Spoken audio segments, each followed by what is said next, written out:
Welcome to the first episode of the Southbound Show. I'm your host, Big G, Grayson Kepley, and we got one heck of a first show for you today with my very special guest. Out of the great state of Georgia, former football player at Georgia Southern University, he let his first song out in 2021 called It Ain't No Cure. He hadn't looked back since. He's got a new song out called On One, and it is an absolute banger. Allow me to present the bad man of country music, Gavin Adcock. What's up, brother? Nice to meet you, Grayson. Nice to meet you, buddy. Thank you so much for being here. Yes, sir. Glad you made it. Yes, sir. It was a trick, but we made it. Oh, it's muddy out there. Yes, sir, it is. It is muddy. So we in here on this bus, and you've got quite a history with buses, my friend. Yeah, man. One of your first big moments happened on a bus. Yeah, I was down at college and hopped on top of a school bus. We had a tradition riding the school bus around, and somebody tossed me a beer while I was going down the road, and I was surfing the bus and chugged it on down, and that's how I started making country music. Well, let me ask you this. You always post that video on Instagram trolling the haters a little bit, like I do. I love it. I give them hell every chance I get. Yeah, man. Let me ask you, when are we going to get a remake of that with you on your tour bus chugging a beer, and it's going to say how it started versus how it's going? No doubt. It's hopefully soon, man. Hopefully soon? Yeah, dude. We've talked about it a handful of times, but I'm sure we'll see it before too long. I can't wait. So how does it feel to be back at Rock the Country again this year? It's great. I love playing on all 7 shows last year, and they wanted us to do all 10 this year, so we're on all of them, going around everywhere playing for the people of small town America. Well, that is awesome, my man. You've come a long way since last year. Yes, sir. We've just been letting out music, just keeping the fans happy. If they're happy, we keep on rolling. Well, that's awesome, man. So I got to ask you, you and Braxton Keith had a little incident here recently. He called you out at one of his concerts. Yeah. And you responded, but you two have gotten together, and it seemed like everything was going well. I know you got some shows with him coming up. Let me ask you, what was your first reaction to seeing that video of him calling you out? Well, I texted him. We'd had each other's number, and he's opened up for me in the fall, and I texted him, basically told him fuck you, because I decided, I was like, look, I'm not gonna let this bring us down. So I made a video showing our show, and I've said this ain't a Gavin Adcock concert, because we just put on a rowdy show and are real prideful in the energy we bring to the show. So as an outward spoken person, I threw my shots back, and then I told him later in the week, I was like, he was getting some hate and I was getting some hate, and I started my career chugging the beer on top of the school bus, so I've got real used to taking the hate left and right and just smiling at it. So I called him up and was like, look, dude, I was mad at the moment, but I ain't mad at you. We got some shows to play, and let's get together and have a beer and just shoot the shit, and we'll post something, fucking picture of us or something. Well, that was awesome, man. I'm glad y'all got together. My only question is, are we going to get a duet out of this little deal? We've been talking about it. We're working on getting right set up, and we're gonna write one. Hopefully, have it out here in the next year. Well, that's big. You heard it first right here on the Southbound Show. Gavin Adcock, Braxton Keith getting together for a duet. We can shut the cameras off right now. We got our story. I'm kidding. I'm kidding. Well, man, that's awesome. I'm so glad to hear it. So, speaking of social media's been real good to you. Yeah, but it always hadn't though. It's got good, but it's like when I started out, I was down at college trying to make a TikTok. My roommate said, you need to start making TikToks. Everybody's doing it. And I said, man, I don't want to have to make TikToks. And he grabbed my phone one day, opened it up, put the app on my phone, and said, you need to start making TikToks. And the first year and a half of me making them was a struggle. I'd find something, I'd say, this is going to do so good. Hit the post button. Not do good. It kept me up at night. Yep. And just posted every day till I got good at it, dude. It was a struggle, and I respect you starting out and going, because starting's half the battle. Yes, sir. Going, I'm gonna put my face out somewhere and yes, sir. Be open to criticism of any kind, and is just a battle of itself. When you get to going and doing it, and you've had some videos do really good for yourself, I've seen them. Thank you. It's a good feeling. Yes, sir. And it like you were saying about how stuff works and some stuff doesn't. Man, I've posted stuff that I was like, man, this is gonna do great, and then it doesn't do nothing. Then I posted some that I was just like, I don't know, did really well. It doesn't make no sense. The algorithm is just just out there, man. It's You not- got to figure it out. It's about not letting it beat you when it doesn't do good. Yes, sir. Because everybody's riding cloud nine when everything's going good, but when Yep. you have a handful of videos in the row that just kind of don't do its thing, it's real easy to get discouraged and not keep chasing it, you know? Yes, sir, it is. But that's just one of those things in life. You just got to push through. I know you've been told probably no a million times in your life, and man, you pushed through it. Look where it got you. Yes, sir. We're going to keep telling them. We're going to keep giving them the bird and keep on letting out music. Yes, sir. So speaking of music, so social media, my bad. Spotify and Apple Music have done so much for the way the music is being played nowadays. You don't have to you don't have to actually have to go buy a physical record and put it on the record player. You don't have to go buy a CD. Music is more readily available now than ever. Yeah. Just through all these platforms, and you release more music than anybody that I know. You have a song come out basically every month. You just put a song out yesterday called On One. Mm-hmm. It was an awesome song. And where did that concept come about?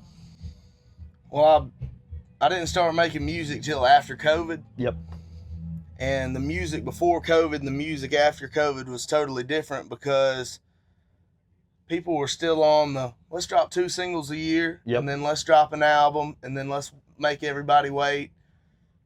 And when I started, I let out my first song, Ain't No Cure, and then I didn't have anything else recorded. So 3 months later, I recorded my next songs. And I just put in my mind that I was never going to not have something ready to let out. Yep. And I saw my most growth when I let out songs back to back to back, because I just felt like everybody else was trying to play the long game. Yep. They're like, we're going to starve. Some people want to starve everybody out. Yep. And some people just don't have songs ready. But if I've got a song ready, I won't keep my fans happy, you know? Yes, sir. And I think they deserve that as much as anybody. Yes, sir, they do. And like I said, you're the only one I know that's doing it. And with music being so readily available now, and with social media going as quick as it goes, you got everybody scrolling quick on TikTok and Instagram. People's attention spans aren't as long. So I feel like putting more music out, they don't have to wait as long, and it just kind of appeases them a little bit more, if that makes sense. Yeah, I feel like there's more artists starting to let out more frequently nowadays. I felt like I was on the head of that trend. Yes, sir. When we started out, and I'm seeing their growth as well. Yep. It's a new day of releasing, and you can't let out a song and wait 6-8 months and expect to grow with everybody else letting out music. I mean, there's more music coming out every Friday. Like 15 years ago, there wasn't 70 something country songs coming out. Nope. On a Friday. Yep. And now it's just every week deal. Yep. So I guess you post a song every month. You're always active on social media. That's kind of how we got together. You're just always posting stuff, promoting your brand, promoting Gavin Adcock, and promoting your music. You think your growth would have happened this quick without this new music being readily available or social media? No, that was what discouraged me when I was younger. I was like, well, I want to be a country artist, but I was just so in my head about how I was going to be able to break into music. I was like, there's no way. You literally got to go up to Tennessee and sit at a bar and hope somebody that's got some pull walks in and goes, this dude's good. Let me put him in front of somebody that'll write him a check and take his money and get him to work, you know. And but when all the social media started happening, I knew that there was a different lane that hadn't been there for a while, and I just took it and ran with it. So, you mentioned that going to Nashville, with all of this music being so readily available and how you started, I mean, you talked about living at home and playing all the bars around Statesboro, but I don't think artists necessarily need Nashville anymore. But you signed a record deal last year, and that's a big step. I mean, it's nice to have the machine behind you. Tell me, what was that decision like? Well, I got to a point in my career, I was at a couple million monthly listeners. I was streaming really good, and I still felt like people were just treating me as the underdog. Yep. Even though my numbers lined up against anybody else coming up. Mm-hmm. And the labels had all been coming around, and I know what they can do for an artist and what they can't do for an artist. And I just had certain needs like keeping all creative control, Yep. and getting the release on my cadence, and then just not really chasing a giant like advance, but Yep. just getting to work and getting their help on the marketing side, because they've been marketing music forever. And I'm glad I made the decision. I don't regret ever signing a deal. There's just there's good deals and there's bad deals, and you find somebody that wants to work with you and Yep. not you work for them. Yep. It's a partnership more than it is. And labels get a bad rep for some artists' careers. They sometimes the artist blame the label blame the artist for not competing in the business. And if you got a good label and you're willing to work hard and you're working hard and they see you working hard, they want to work hard for you, and just showing that you care. So you mentioned creative control. I saw your post, believe it was yesterday, talking about, man, I can drop it because I can. My heroes like Waylon Jennings, Willie Nelson, they fought for that. Yeah. Now it's carried over to you. I mentioned my heroes. Tell me who your musical heroes were. Who influenced your style? I grew up listening to Waylon in the truck with my daddy a lot. Him and Willie singing "Mamas Don't Let Your Babies Grow Up to Be Cowboys," and Daddy was always playing AC/DC Yep. or some of that classic rock. I like the Rolling Stones pretty good. I do too. They had a revolutionary sound Yes, for their sir. time that's carried over. I love Keith Whitley and Alan Jackson and George Strait. I never can say, everybody, who's your all-time favorite artist? You can only pick one, and I just answer a list of people because I can't, like, and even all those people I just said, I still left out 20-something people that Yep. I'm so, like, super influenced by. I mean, when Toby Keith died, it was eye-opening because I just went through his songs and it was like hit, hit, hit.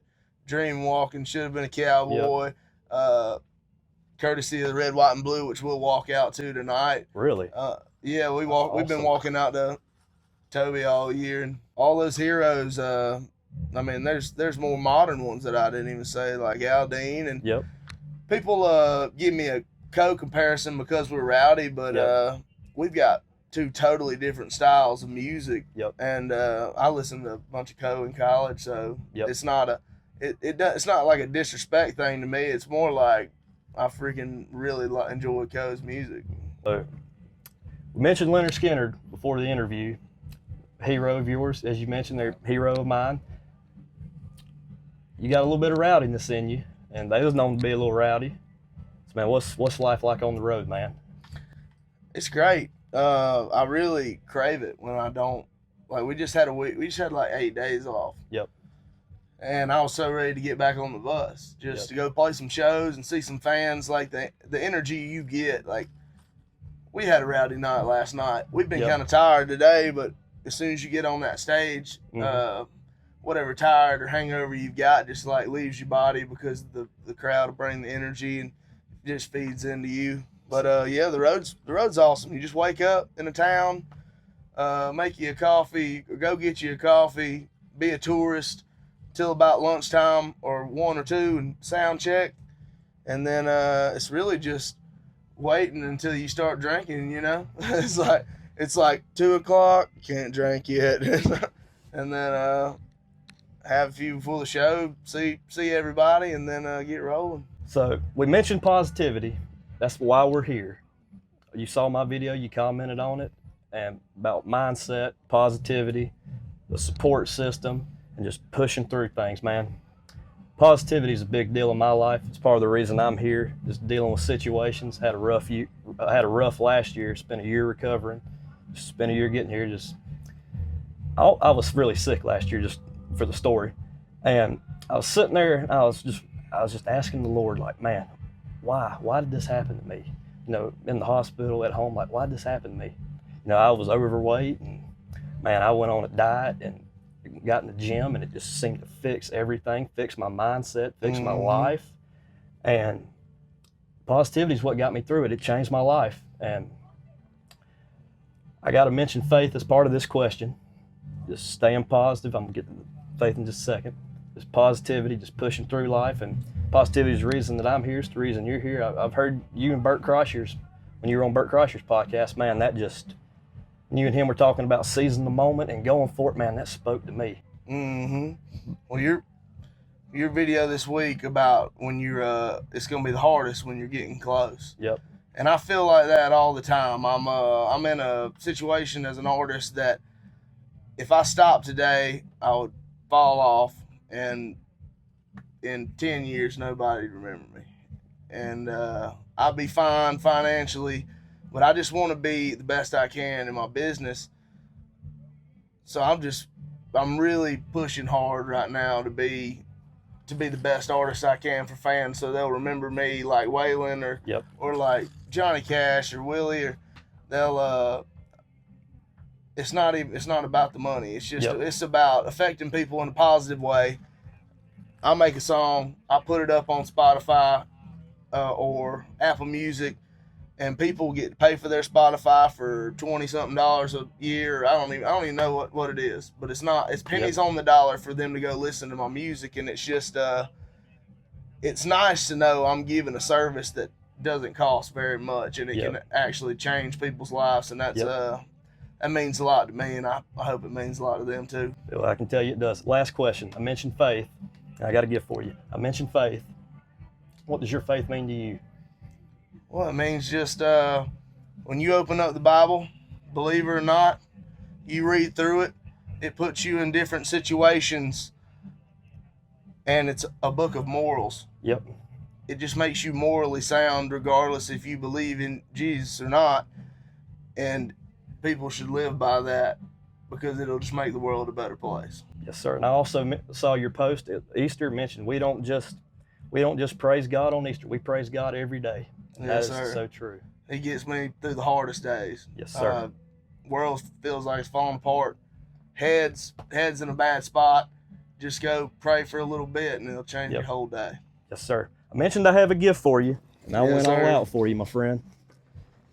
I got you too. They go hand in hand. I know you like some Woodford. Yes, sir. And man, that's my go-to too. Yeah, that's my favorite. Yes, sir. It's mine too. And I got one more gift for you. I mentioned they go hand in hand. So my mom's behind the camera. She owns Beyond Health in Rockwell, North Carolina. Mm-hmm. It's kind of located off 85 in between Charlotte and Winston and Greensboro. She does IV bags, hydration, and hangover cures. Yeah. Man, anytime you stop in, bill's on me. I got you, my friend. Well, thank you so much, man. Yes, sir. Thank you for this. I hope I mentioned what this was going to do for me. Man, I cannot thank you enough. I appreciate you. Well, I appreciate you, Grayson. Y'all going to have a good time today at the festival. We plan to. We're going to get a little rowdy ourselves. No doubt, man. Let's go get a drink. Let's do it. We're going to wrap this up. First episode of the Southbound Show. Gavin, I appreciate you, brother. Yes, sir. Hey, over and out.